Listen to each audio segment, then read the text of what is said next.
Trump begs for immunity from Supreme Court. MyPillow Mike's crazy life stories and hostile La Vista. Biden unveiled his bracket today, selecting Yukon as his pick to win. In contrast, Donald Trump not only refuses to disclose his bracket but also opts out of participating altogether, citing a fear of being attacked by a shark. Given the choice between electrocution and encountering a shark while stranded on a sinking boat, I'd choose electrocution every time. It seems we're in agreement on that. The white supremacist has until Monday to produce a $464 million bond, or else the state may seize and auction his property. Trump claims that nobody has encountered a situation like this before. But then again, his previous actions have often been unprecedented. Over the weekend, Trump may shift his focus to praising Vladimir Putin, anticipating a sudden influx of rubles to bail him out. However, the true casualty in this situation is Melania, who may be left with only half of Trump's dwindling assets. Trump's excuses are becoming increasingly elaborate. He recently petitioned the Supreme Court for absolute immunity in the January 6 case and immunity from cameras. His argument is that the threat of future imprisonment would hinder a president's ability to perform potentially illegal actions. Although one could argue that avoiding illegal activities is the purpose of prison. Despite his claims, the appeals court swiftly dismissed this argument, while the Supreme Court has chosen to examine it more closely. However, there is no valid reason for the Supreme Court to entertain this case. It's likely that there won't be a trial before the election. The scariest aspect of the presidency is that you don't need immunity to engage in wrongdoing. Others can do it for you. Anyone could commit a federal crime on your behalf.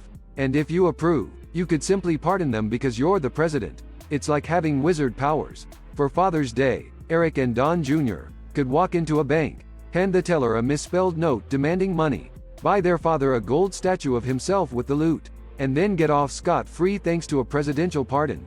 Although Trump would probably have them arrested first, a president could still pull off some seriously insane stunts. If you're foolish and arrogant enough to commit crimes on live television, then you're in real trouble and might have to beg the Supreme Court for immunity. But if Donald Trump wants immunity, he should take a cue from his own advice and drink bleach.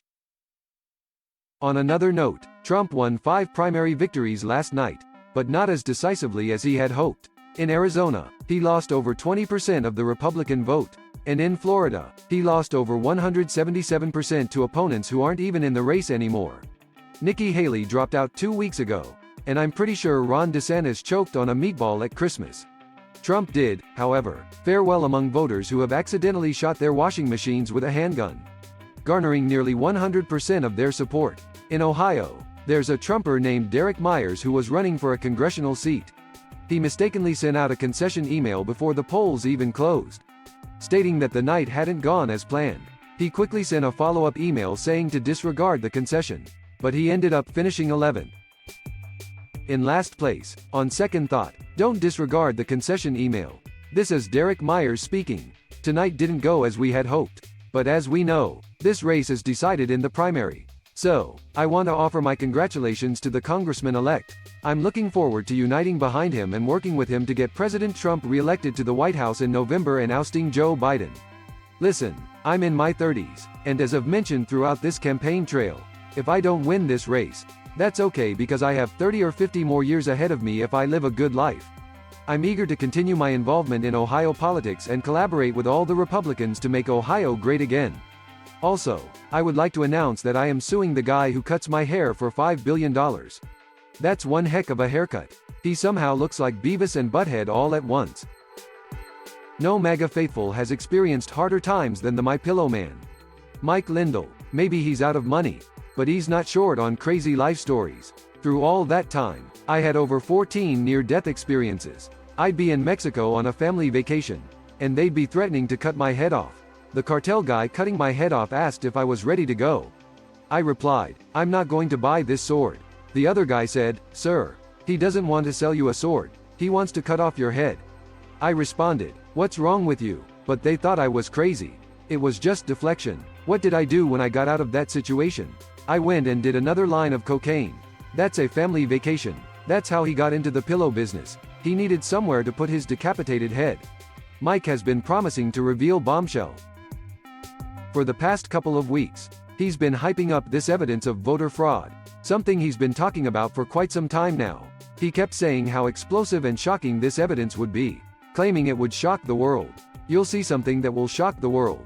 The most explosive and shocking evidence ever seen. It's going to shock the world. So shocking that it should shock the world. Shock the world. Shock the world. Shock the world. No one's going to believe it. It's going to shock the world. But you know what? When he finally released the evidence, you won't believe it. The world remained unshocked. It's completely unshocked. Would you rather shock the world or be eaten by a shark? You know what? I'll take electrocution every single time. Do you agree? So he chose to shock the world. I guess. This doesn't seem good. According to the World Happiness Report, for the first time ever, the United States isn't among the top 20 happiest countries out of 143 countries. We came in 23rd place this year, just one spot ahead of Germany.